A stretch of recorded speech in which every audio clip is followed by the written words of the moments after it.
Welcome back, everybody. Today, I'm going to teach you how to add header items on the left and right margins in Wix Editor.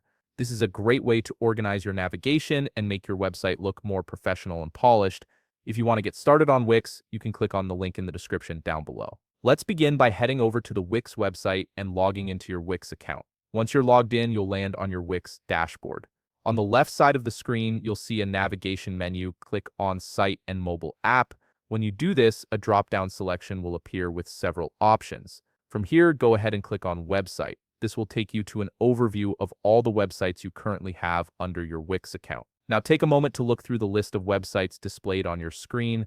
Find the specific website where you want to add header items on the left and right margins. Once you've located it, you're ready to move forward with editing. Next, look toward the top part of your screen for a button labeled Edit Site. This button is typically placed beside a pen icon, making it easy to spot. Click on Edit Site to open the Wix editor. The editor will load, and you'll see your website displayed in a way that allows you to make direct changes to its design and layout. This is where all the customization happens. Once you're inside the editor, move your cursor over to the header section of your website. As you hover your cursor over the header area, you'll notice that a label appears saying Add Elements.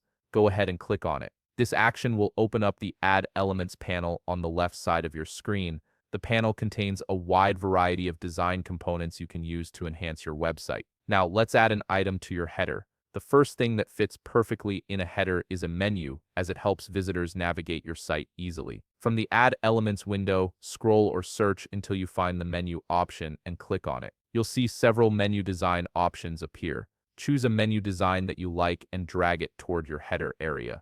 As you drag it, keep an eye out for a visual indication that shows the menu is being attached to the header. This confirmation ensures that your menu will stay in place within the header section, and that's how you add a menu to your header. Once it's in place, you can customize the menu to fit your header design. Adjust the colors, fonts, and positioning to make sure everything aligns perfectly with your brand. You can place items on the left or right margins by simply dragging them into position within the header. If you found this video helpful, please leave a like, subscribe, and see you in the next video.